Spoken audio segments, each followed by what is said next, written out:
as usual. Hi, everyone. Welcome aboard. Oh, look at that front row. Look at that second, third, and fourth, and fifth, and 10th row, and 100th row. Thank you all for being here. I do appreciate it very much. Of course, we have some announcements. I have a little bit of breaking news I'm going to start with. And then at the end, I will have a few remarks about my personal situation and my work. So if I could ask us to, I don't know if you'd ask any questions, but I don't know if you're going to be able to. But I will have a few things to say about my work and where I'll be doing it, as you all, I think, already know. So thank you again for being here. First of all, I can confirm for you that Secretary Marco Rubio spoke with Russian Foreign Minister Lavrov. We have that the fact that Sergei Lavrov, again, in a phone call with the Secretary, regarding preparation for the upcoming summit between President Donald Trump and Russian President Vladimir Putin, both sides confirmed their commitment to a successful event. I can also tell you that it was President Putin who called to make this arrangement as well. But of course, I will certainly take your questions as we move forward here. And now to our announcements. We are deeply saddened to learn of Colombian Senator Uribe's tragic death. Senator Uribe, his leadership and vision for Colombia's future were evident throughout his years of public service to the nation and the Colombian people. His vision and courage and commitment to his country encouraged countless individuals at home, throughout the world, and his contributions to Colombia's democratic future, though obscenely halted, will endure and inspire future generations. As Secretary Marco Rubio has said, the United States stands in solidarity with Senator Uribe's family and the Colombian people, both in mourning and demanding justice for those responsible. And Deputy Secretary of State Christopher Landau will travel to Bogota today to attend the memorial services for the senator on Wednesday, August 13th. Also, further, the declaration of peace between Armenia and Azerbaijan has reaffirmed that President Trump is indeed the president of peace. Last week, he hosted the leaders of Armenia and Azerbaijan at the White House, where they signed a historic joint declaration for peace after decades of bitter conflict and too many lives lost, a landmark achievement for international diplomacy and an end to violence that only President Trump could deliver. The two leaders also signed bilateral economic agreements with the United States, unlocking the great potential of the South Caucasus region in trade, transit, energy, infrastructure, and technology, and creating new opportunities for the American people and American businesses. This achievement follows negotiated peace arrangements between Cambodia and Thailand, Israel and Iran, Rwanda and the Democratic Republic of the Congo, India and Pakistan, Egypt and Ethiopia, and Serbia and Kosovo, in addition to the remarkable achievement of the Abraham Accords. President Trump continues to prove that nations across the globe can move beyond long-standing conflicts of the past toward a shared future of peace, prosperity, and success. Now, today, the 2024 Human Rights Report has been released publicly on the State Department website. That is at state.gov, where everyone watching from home and around the world can access the report. The Human Rights Report has been restructured in a way that removes redundancy, increases report readability, and is responsive to the legislative mandates that underpin the report, rather than an expansive list of politically biased demands and assertions. Calendar year 2024 individual reports are more readable, objective, true to their statutory origins, and more useful than ever before.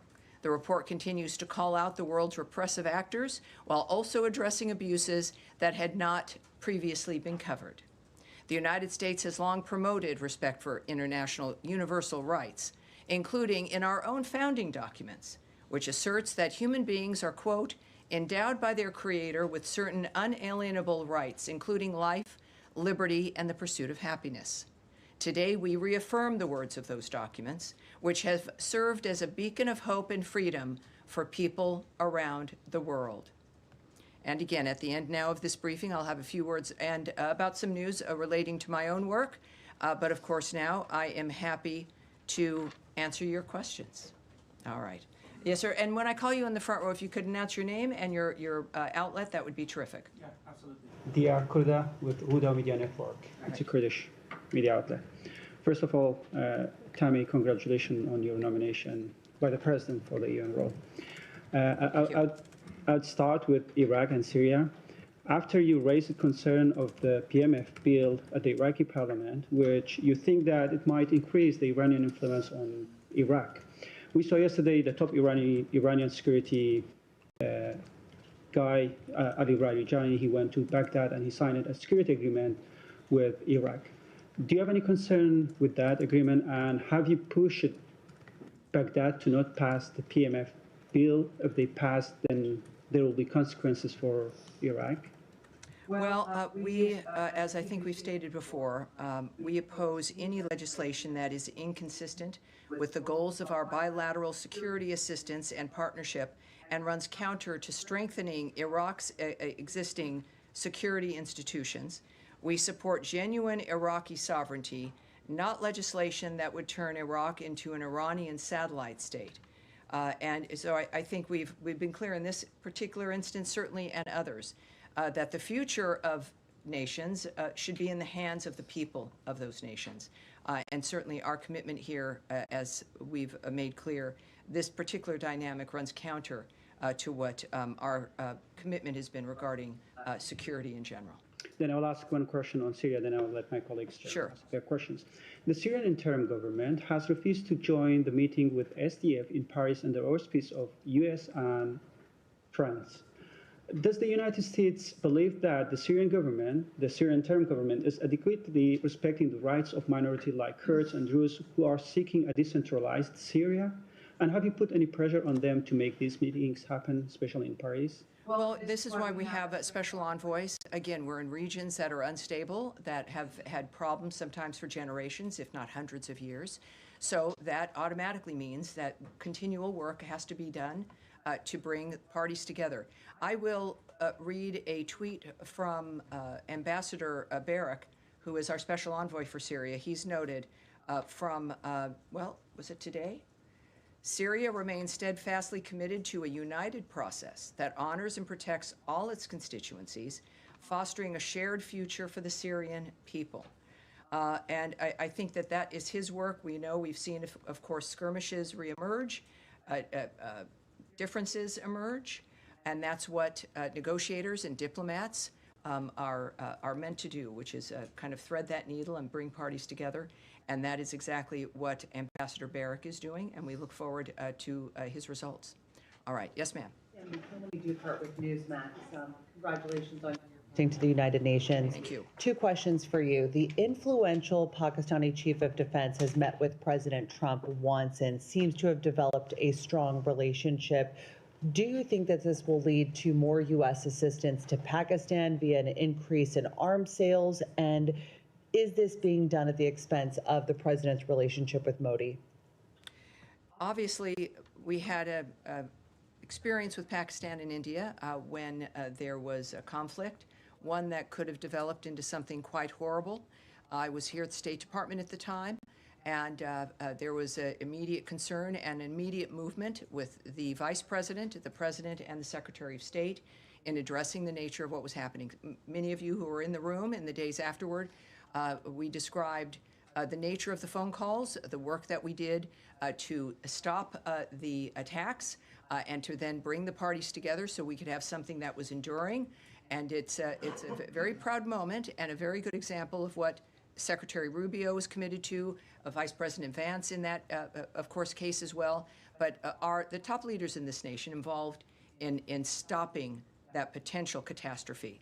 I would say that our relationship with both nations is as it has been, which is good, and that is the benefit of having a president who knows everyone, talks to everyone, and that is how we can bring differences together in this case. So it's clear that the diplomats here are committed to both nations. I can tell you also that there has been a U.S.-Pakistan counterterrorism dialogue that was established. At this dialogue in Islamabad, the United States and Pakistan reaffirmed their shared commitment to combating terrorism in all its forms and manifestations during this latest round of the talks in Islamabad. The United States and Pakistan discussed ways to enhance cooperation to counter terrorist threats, and I think that for the region and for the world, the United States working with both those nations is good news and will promote a future that's beneficial. Follow up on the subject of relationships. When it comes to the summit with Putin, do you anticipate that Ukraine's Zelensky will be invited? Well, I can tell you a few things the president has said. As I mentioned when I opened, that it was Putin who suggested this meeting. It is something that also my colleague Caroline Levitt discussed a great deal just a little bit ago at her briefing. And I think that that's important to know, that the president is viewing this, as she described, as something that was fact-finding in a way to see exactly what was possible. I do also want to bring to you some of his comments, which you may not have heard, regarding his commitment to our European partners and to Ukraine and President Zelensky. We know at this point, he said that this is really a feel-out meeting. He said, I'm going to meet with President Putin, and we're going to see what he has in mind. And if it's a fair deal, I'll reveal it to the European Union leaders and to the NATO leaders, and also to President Zelensky. I think out of respect, I'll call him first, being President Zelensky, and then I'll call them afterwards. And if I may say, lots of luck, keep fighting, or I may say, we can make a deal. I've seen a poll out of Ukraine, the president said, 88% of the people would like to see a deal made. Lastly, he noted, as he does, the death is incredible. It's the worst thing that's happened by far, the worst that's happened since World War II. So I'm going in to speak to Putin, and I'm going to be telling him, you've got to end this war. You've got to end it. So we know what his agenda is, which is what it's always been. We know what has bothered him, which is the killing of civilians. We know that he has been not happy with President Putin with his actions and what's happened in Ukraine. We know that he is going to inform President Zelensky and European leaders about what happens at this meeting, and then we will all find out what happened. And this is what I know the president has been caring about. Yes, Nadia. Thank you, Tammy. Congratulations on the new job, and I guess soon we're gonna call you Madam Ambassador. Well, we'll wait. Just whatever. Just call me Tammy for now. That's a good one. I've been called worse things. Yes, ma'am. So I have two questions. First, there is 26 foreign ministers who signed a joint statement calling on Israel to allow unrestricted access to Gaza. The GHF work is not enough by the standard of every organization that works there, and there is no evidence that Hamas actually stealing the food. So considering that, like international figures, whether it's McDonald's calling on the Pope to visit Gaza before it's too late, why not allowing other ways, including the UN, to help people who are on the precipice of dying, basically, of starvation? Well, I will remind you, and I know you know because of your work, everyone here knows, that situation is rapidly evolving. We've been working from the beginning for a ceasefire, specifically for the reasons you've noted and that we all care about, which is the aid for the people of Gaza. Hamas has been at war with the people of Gaza. We've seen that through their refusal to stop this war. We know that they are the first victims, and our intention is, of course, is to stop that carnage. That's the bottom line. I can tell you that the aid dynamic, there has been more aid that has flowed in.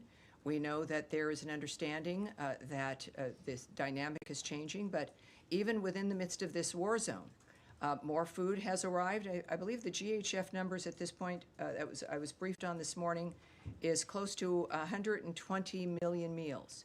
And of course, also as we've discussed, nothing will ever be enough in a war zone. The war zone has to stop. It has to end. So that is our recognition here. Our posture has not changed. Our actions have not changed. And yet the situation is fluid, more so than in recent days. And so I would ask you to recognize that, and we're working within that framework. The UN and also many of your allies have been asking for an independent commission to investigate the killing of Palestinian journalists in Gaza, who reached now at 247, including 5 of our colleagues who were killed the day before.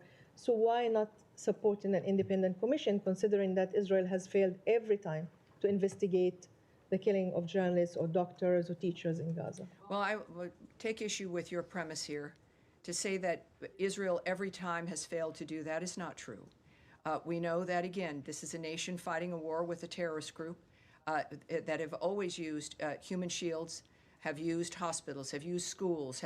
It's been just the worst example of the barbarity of human beings, if you can call them that. It's been shocking. For Donald Trump to make the commitment to end this would be a tremendous gift to the entire world, as you know, and that is our commitment. We also we call on our ally and partner Israel to investigate these situations. I do it from this podium, and the United States does it. We expect investigations, and for a sovereign nation to engage in that, and then we'll follow up on. We see what those results are, but they do investigate. That is one of the things that, unlike other dynamics in war, Israel has done that, and they're transparent about it.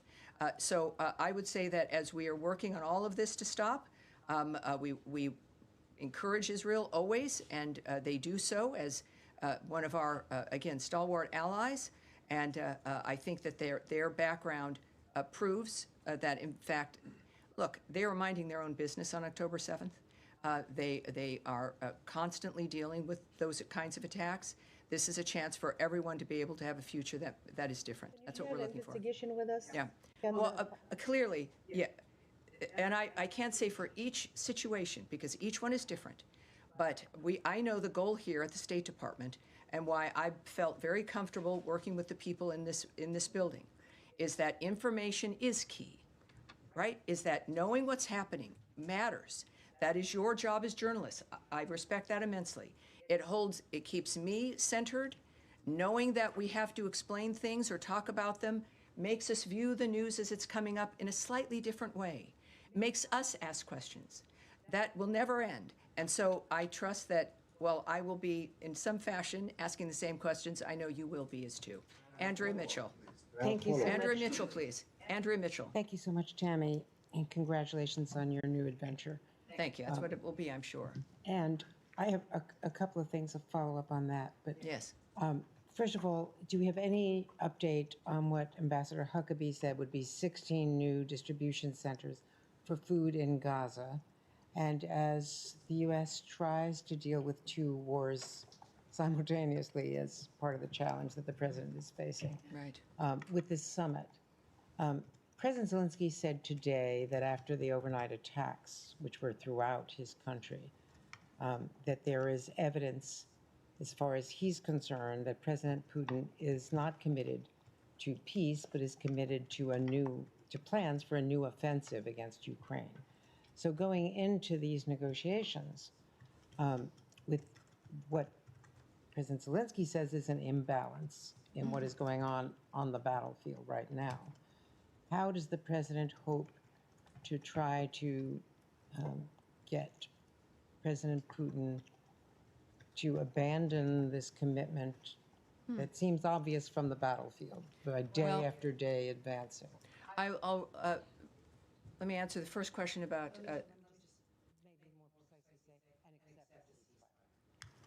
First of all, we have nothing else to announce regarding the ambassador's remarks about the increase in sites for GHF. Of course, that would be welcome news, but when we see that we have more, we'll let you know. I'll remind you also that the president's not calling this a negotiation. He is not the one that asked for it. This is what, as I've equated to you before, his remarks were that this is to see what's happening, to see what's possible. So negotiation, I think, is certainly not the right word. How he expects to get to where he gets, I won't have details for you in that regard, but there's a reason why he's the one there and we aren't. He is clearly, the list that I read out to you regarding being the president of peace is an astounding one. Perhaps it's situations around the globe that just didn't interest other people. But for President Trump, everyone matters.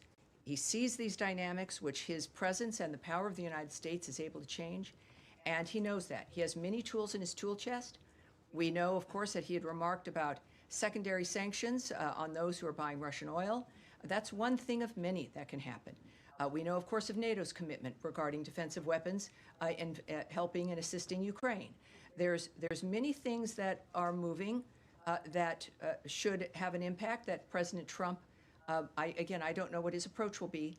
What I do know is that I'm grateful that he's the president, that I'm able to be here, read to you a list of ceasefires and peace agreements, and know that he's meeting with Putin in regard to one of the most outrageous dynamics that we've experienced. I will also remind people that he has met alone with President Zelensky. He has met alone with European leaders. This is a man who is doing everything possible and fairly to get an end to this carnage. Just a quick follow-up.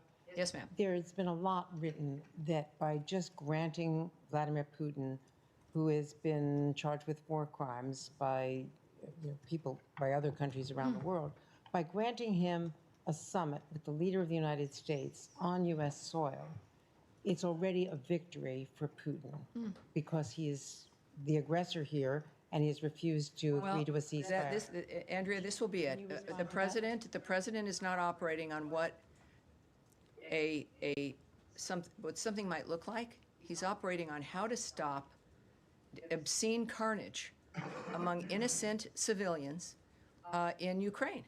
And that is, he took some heat when he started talking to Putin, because Biden had talked to him for 3 years. You don't make peace through performative actions or theater. You make it by talking to people.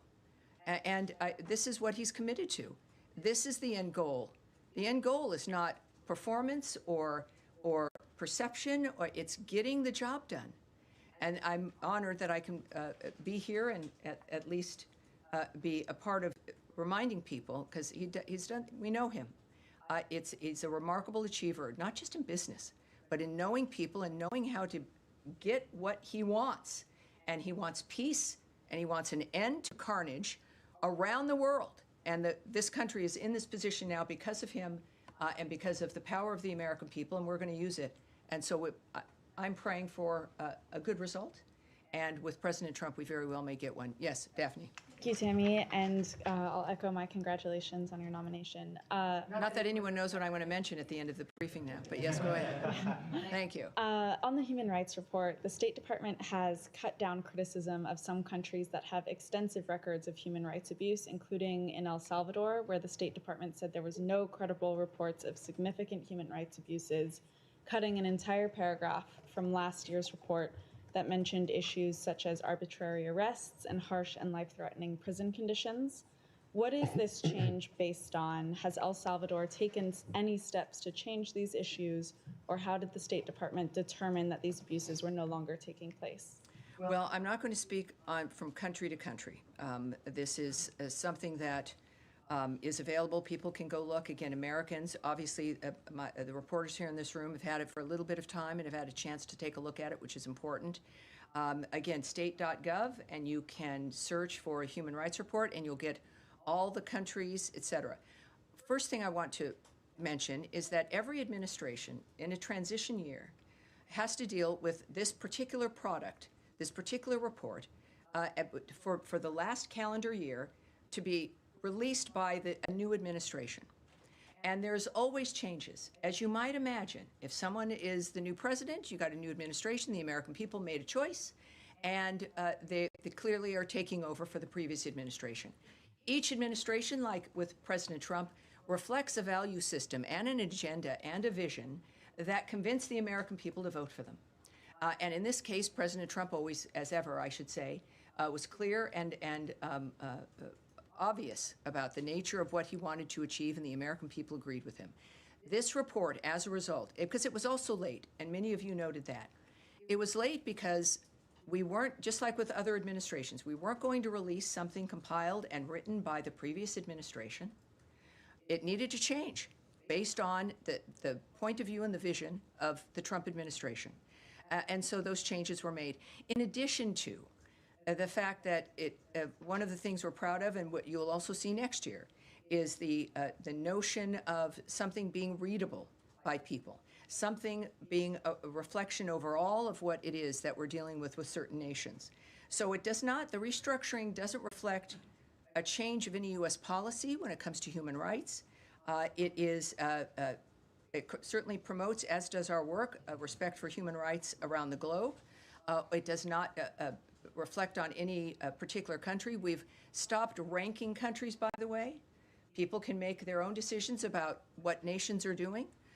So that is one thing also that is over. We also, I want to mention the notion of how large the report had become in its condemnation of nations and its the detailed listing of certain things. But what I can say is, and I think it's pretty clear, that you can issue reports, you can make them giant, but it depends on what we do. The Trump administration has proven from day one their commitment to human rights around the globe and to the quality of people's lives. We will have perhaps some, in this case, smaller reports, but I would suggest that you watch the actions that are taken by an administration and that commitment to human rights. In this case, you could have giant reports from the Biden administration as the world began to collapse into war, into conflicts, and it's a reminder. So reports are important. Transparency about our positions are important. That's what these reports will serve. And I can tell you again, for the people who work here at the State Department, these reports do matter. And our actions as a nation also back up the nature of our commitment to human rights. I understand that this is a narrowed report, but can you explain why this was changed and why an entire paragraph on rights abuses was omitted from this report? Well, again, I won't go into the details of each country. What I do know is that the approach and the attitude of what we expect, and new complaints are added in. Complaints regarding censorship of people in various countries has been added in that had not been dealt with before. So I'm not going to speak on the decisions that our diplomats have made in looking at the nature of the report of the data that they're receiving. But I can tell you that the nature of the attitude, the reason for the report hasn't changed. It is to make sure people know what's happening around the world, what our posture is toward that, and our actions show our willingness and our commitment to changing the quality of life in people around the world. Yes, sir. Thank you, Tammy. I just want to follow up on Nadia's question. You said that you urge Israel always to investigate, and they do investigate in some incidents. But I want to go back to Sunday's incidents when an airstrike struck a tent of journalists. 4 of them are my colleagues, killing them, and there is no need for investigation here because the IDF statement was clear that they targeted Anas Sharif, my colleague, claiming that he's a leader of a Hamas cell that fires rockets into Israel without providing any proof. And this will add to 238 journalists who died in Gaza in 2 years. 11 of them are my colleagues, 11 of them. And my question is, are you comfortable with all the claims and excuses that Israel made to target those journalists, whether they are my colleagues or the other 200? Well, what I can tell you, and I think what's been apparent from this podium, is our concern about the loss of any innocent life. We've made that clear. The work of the people in this building is committed to that. And it's every day, every briefing certainly, we have examples of that. It is difficult for you. Some of you are war reporters, and you go into those zones, and I respect that immensely. So I'm not in a position, nor will I discuss my feelings. That's not what I'm here for, whether I'm comfortable or uncomfortable.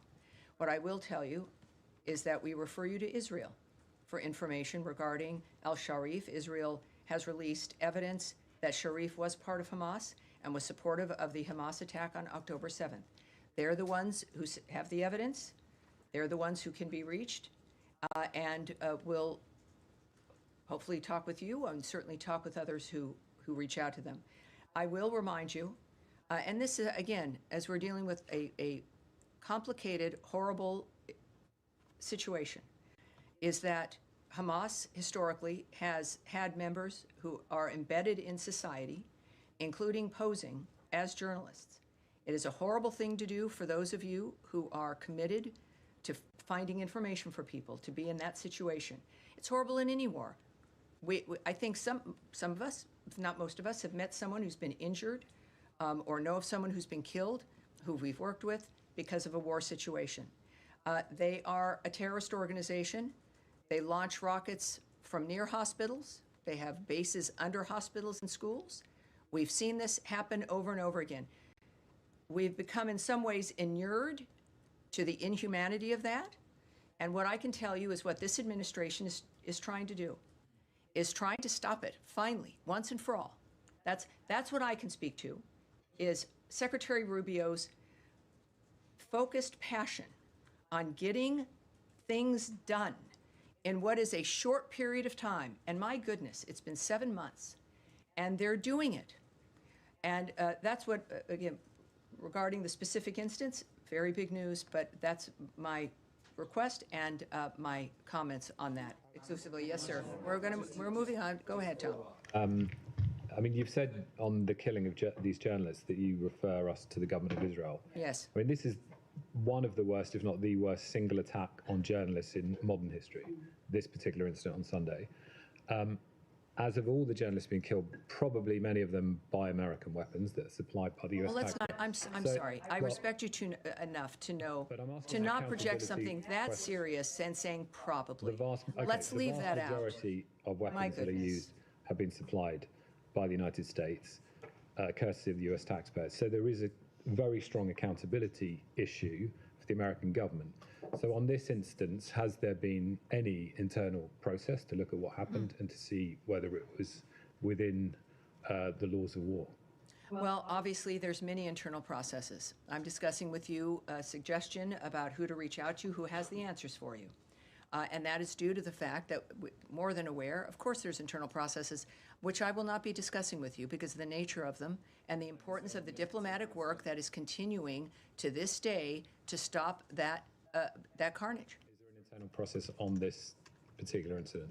I'm not going to discuss the details for you. I'm not going to do that, and I think you know, and I appreciate you need to ask the question, but we're in the midst of not just any conflict, but one that we have stood by and worked on and spoken and dealt with everyone from the beginning of this administration to stop.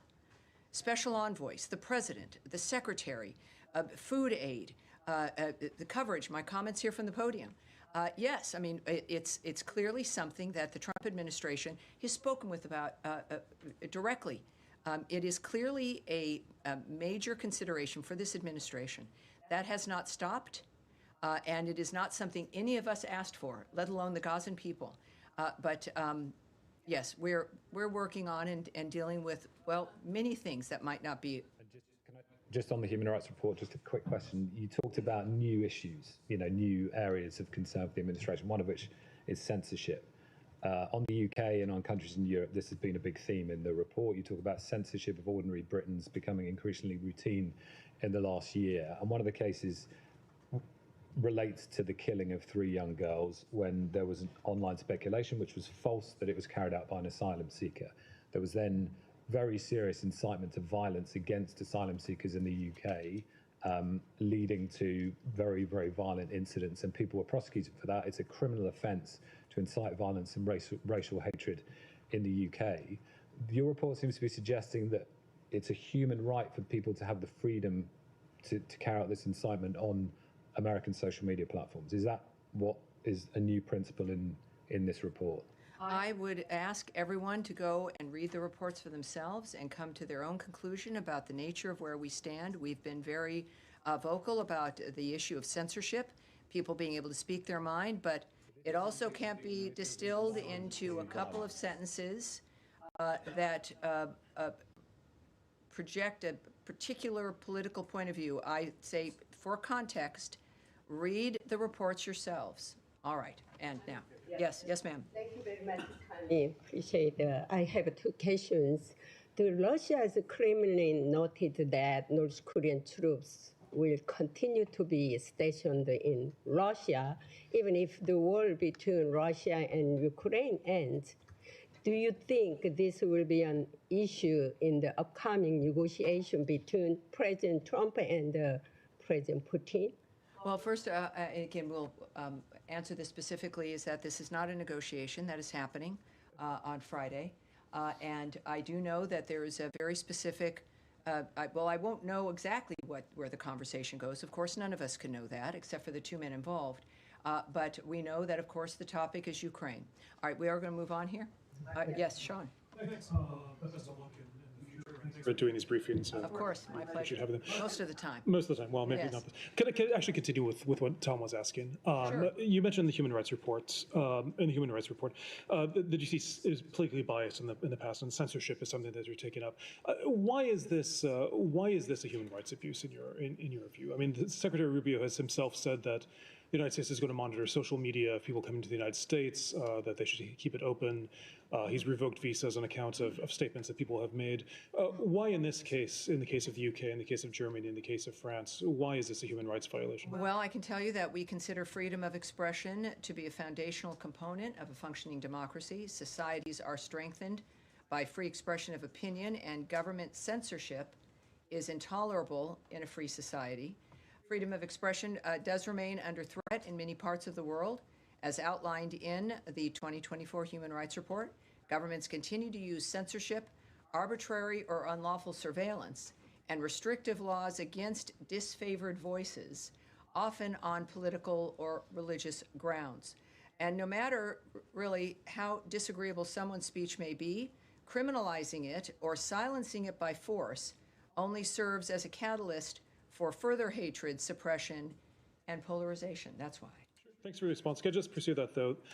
In the case of the UK in particular, and in the case of Germany because of its history, incitement is considered something that's could be criminally liable. Does the United States see that as absolutely wrong? That for example, for the UK to say that this is a public safety issue, people might attack migrants because they falsely think. Well, again, as I've said at the start, I'm not going to go into the details of what is found or discussed in each of the country reports, and I'm going to leave it at that. All right. Yes, ma'am, there in the green. Thank you. So Israel was recently accused of killing Saifullah Mosaleh just over a month ago, one of the dozens of Palestinian American Israel has illegally detained or killed. Mohammed Ibrahim is the most recent case, a Palestinian American teenager from Florida who now has scabies while in Israeli detention. Mohammed's family is in Palestine right now attempting to free him. What is the Trump administration doing to release him and other U.S. citizens from Israel's illegal detention? Oh, thank you for that. I'm not, as we've had to say before, going into the details of actions we're taking diplomatically, what negotiations might exist. We certainly are aware of those reports, and there is really no higher concern for the State Department than the safety and well-being of American citizens. Saeed. Can you let... Yes, Saeed, please. Saeed, go ahead, please. Thank you, Tammy, and best of luck. And maybe we'll run into you outside in the stakeout. Well, I would be so lucky if I saw you again. I'm going to be there. I'm looking forward to it. I will get you on the Amtrak. I'll be there for sure. Thank you, My question to you Yes, regarding the aid. It's been since the 1st of August, since Envoy Witkoff went in to survey the situation and basically come up with some sort of a conclusion on the aid situation, how you allow more aid in. One, has he submitted yet an assessment on what should be done? And second, I think it was raised just a little while ago here, is there a consensus that the centers should be increased, considering that the 4 centers now came to replace 400 centers? So if you could share with us any new information on this, we'd appreciate it. Well, I can tell you that Special Envoy Witkoff and Ambassador Huckabee, they spent hours inside Gaza to assess the situation, as you've noted. Witkoff and Huckabee saw firsthand the incredible and important work of the GHF, what they're doing to provide assistance to civilians. Again, I think we're close to 120 million, was the new number for GHF. During the visit, both were briefed on the regrettable dynamic of UN assistance trucks getting looted upon entry into Gaza. Keep in mind, they went there. The president wanted a firsthand report of what was happening. We're all reliant on, and your work is always very good, mostly, about what's happening on the ground. But getting reports in directly from individuals was important to him. I can also tell you, which is I don't think reported in the news, civilians in Gaza thanked the United States for providing assistance to the GHF, which they receive at no cost, obviously. I think we presume that, but to confirm, at no cost, compared to the UN assistance, which, when it is not stolen or looted, is then subject, many of you might know, or perhaps you do, is subject to extortionary taxes by Hamas authorities. President Trump wants to alleviate the suffering of the people in Gaza at the hands of Hamas because he's a humanitarian. We're seeing this in him. Frankly, his commitment to the country exposes that to us as well. And he has committed to remaining involved and helping to facilitate the aid situation to build upon GHF's work and to help Gazans obtain the critical access to food and aid that they need. And I would say that it is GHF and the president and many others, including at this podium, calling for more people to participate in this process. Just a quick follow-up, if you allow me. The White House said that they inherited this Gaza war from the Biden administration and so on, and that Hamas just refuses whatever suggestion that's been submitted to it. Is this an indication that the administration is actually pulling its hand out of and being involved in any future negotiation? No, I think it's an indication of a transparent government that shares things with the American people and the world when it comes to their opinion. President Trump has been the best example of that. And then we're watching the nature of the choices they make. It's clear with Ambassador Huckabee and Special Envoy Witkoff, that visit, the nature of the president's continued remarks are remaining in play in that region when it comes to stopping the carnage, getting the ceasefire, ending all of this, enough to where people do begin to wonder, all right, what's next? Now, we're not going to wonder about that until the carnage ends, but the fact that for the first time in generations, people are asking, what is next? What can we do? Who will be in charge? How is that going to look? Now, we're not going to engage in that or answer it, but the fact that it can be asked tells you how far President Trump has moved this motion here. Yes, sir. Thank you, Madam Bruce. First of all, my congratulations on your new job. I believe that your new role at UN will make America great again. Ahmad It will Shaider. hopefully make the UN great again. Thank you. Ahmad Yes, Shaider, it's a great journalist institution. from Azerbaijan. First of all, Thank as you. an Azerbaijani journalist, I want to sincerely thank the United States and its leader to all the efforts they have made to bring peace to the South Caucasus. On August 8 at the White House, the U.S. helped Azerbaijan and Armenia sign a historic peace agreement, and President Ilham Aliyev has even suggested that President Trump deserved the Nobel Peace Prize for his role in this achievement.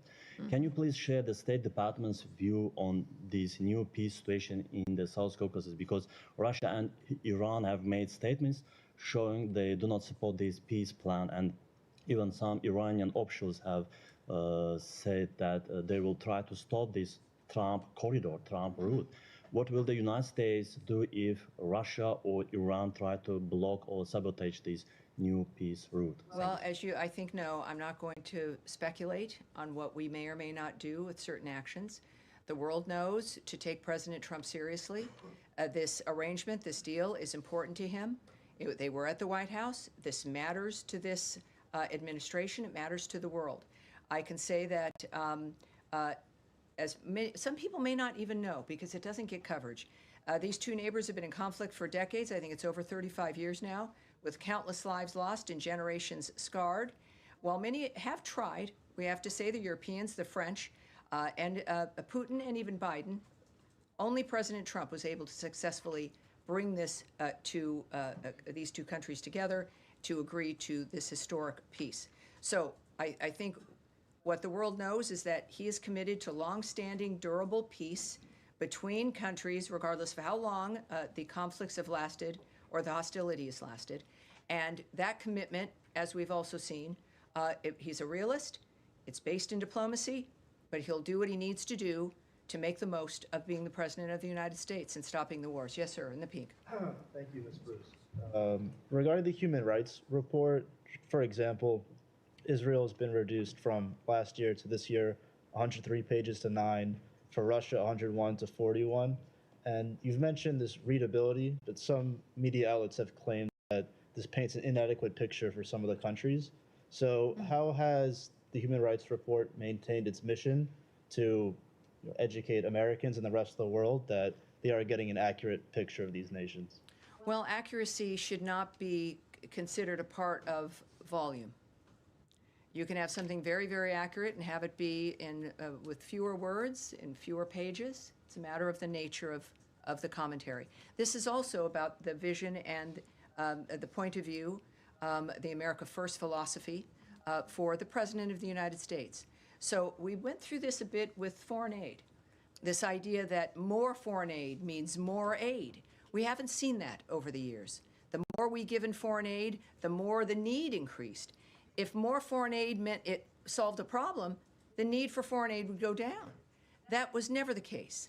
So this is, again, the nature of the suggestion that too much government, giant reports, money that goes out that we can't even really track, there's so much of it, is not a signal of success. It's a signal of some kind of waste, or at least something that could be done better. So it's, I would say, when it comes to judging this, it is a very good first experience, even though, again, it's reduced from the original report that the Biden administration had crafted.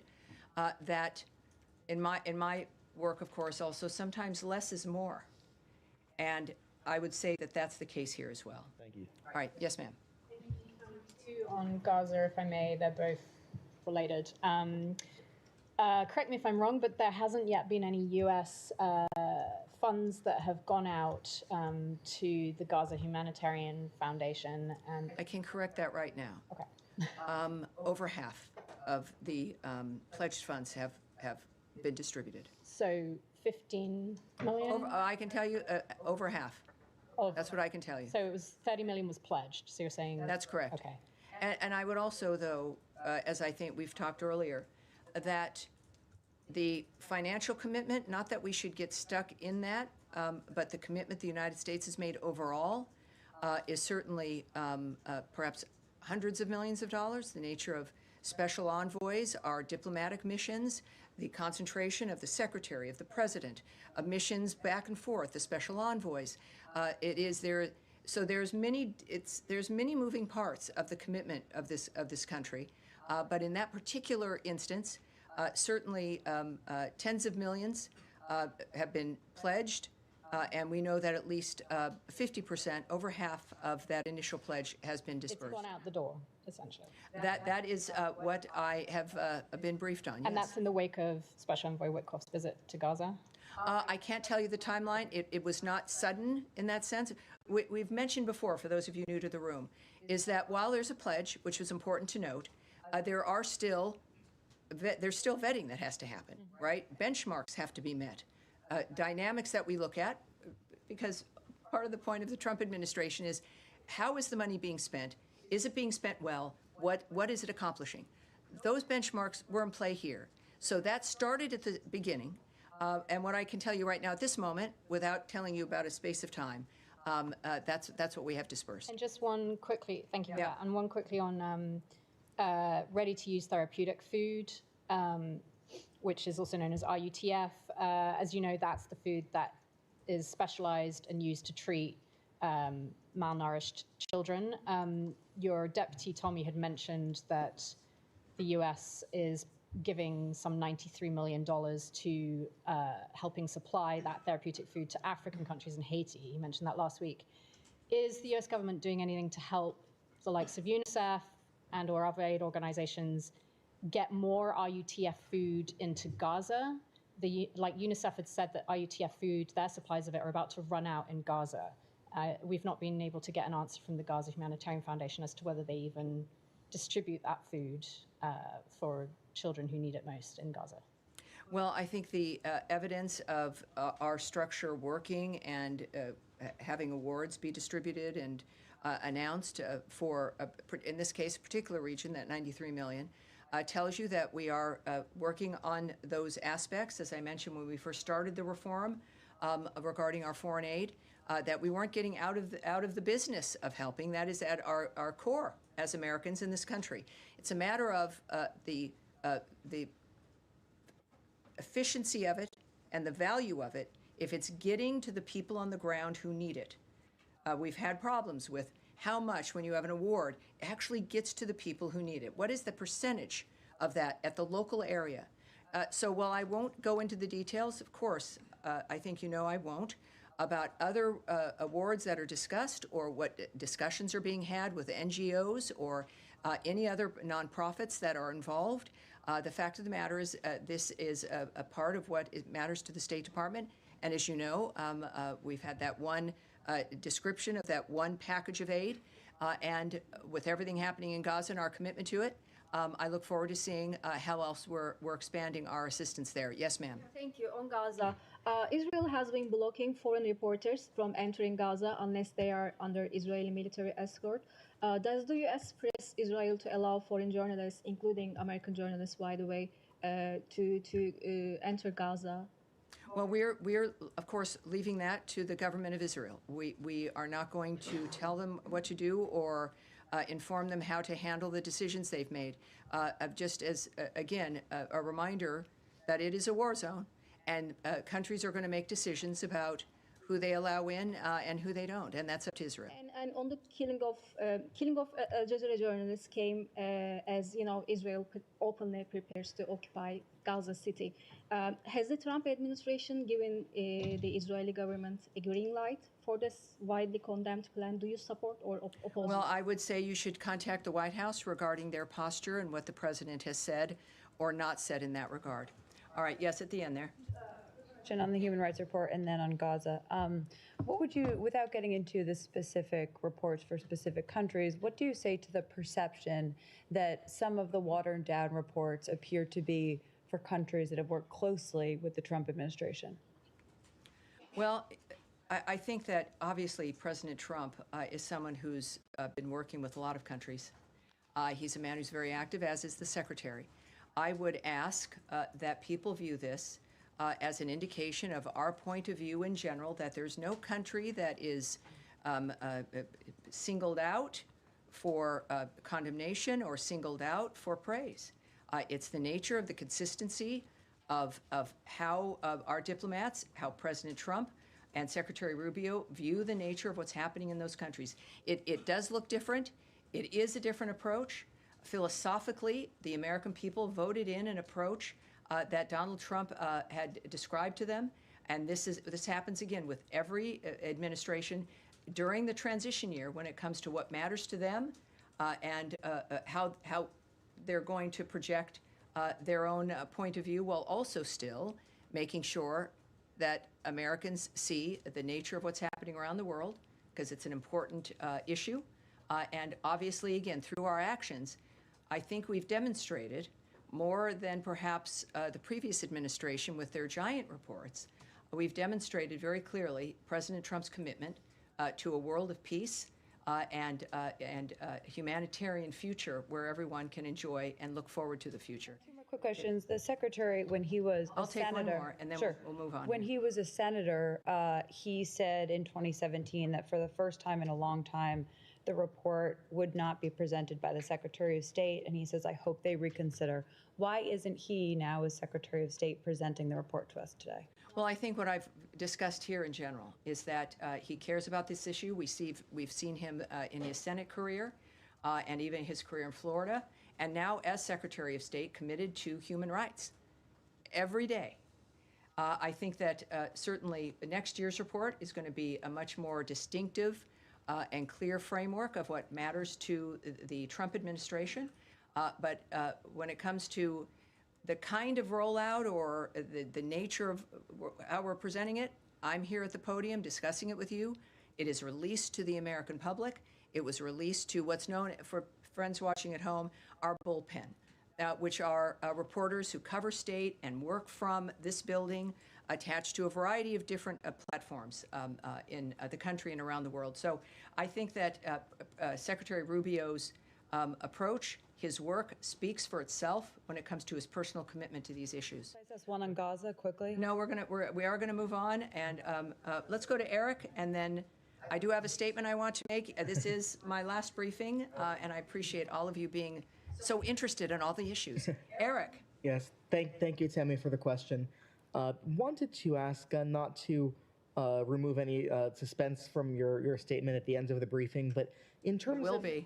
Keep going. the U.S. view on the United Nations, the role of the United Nations, we just last week passed the 180-day mark for the U.S. review of participation in international institutions. I assume that the announcement that you have for the end of the briefing will make clear that the U.S. is not at this moment withdrawing from the United Nations. What is the argument or the view for that the U.S. is putting forward at this point in the United Nations and in America First World, the importance of the United Nations and the U.S. participation in it? Well, I'm not going to speak directly to reports that have not been released regarding the review of international organizations from the State Department. But what I can tell you, and I think it is clear, is the President cares about NATO, he cares about the UN, he wants them to be as good as they can be. He wants NATO, as an example, to be the deterrent that it was meant to be. And you can only be a deterrent when you can respond to threats, as opposed to being an entity that gets involved in wars or helps people in wars. And that's, I think, the nature of what the President is focused on, about making America great again, the potential of this country. It's not a slogan. It's an action plan. And that's what he sees, the world, his commitment to the world, what he's doing on Friday, his commitment of his cabinet, of the secretary. It's clear what they care about. The United Nations is a part of that. And I'm honored to be mentioned in that context. But I have to say that the President's approach has been very clear about his caring for the country and how the world operates and wanting everything to be the best it can be. And that is what his administration, I think, will stand for. If I could ask for that little end that I'm going to, there it is. We're going to close. We've been up here for almost an hour now. I have a few things to say, which involve all of you to some degree. Put down the hands. There we go. We're good. So you have no doubt seen President Trump's Truth Social post announcing his intention to nominate me as his deputy ambassador at the United Nations.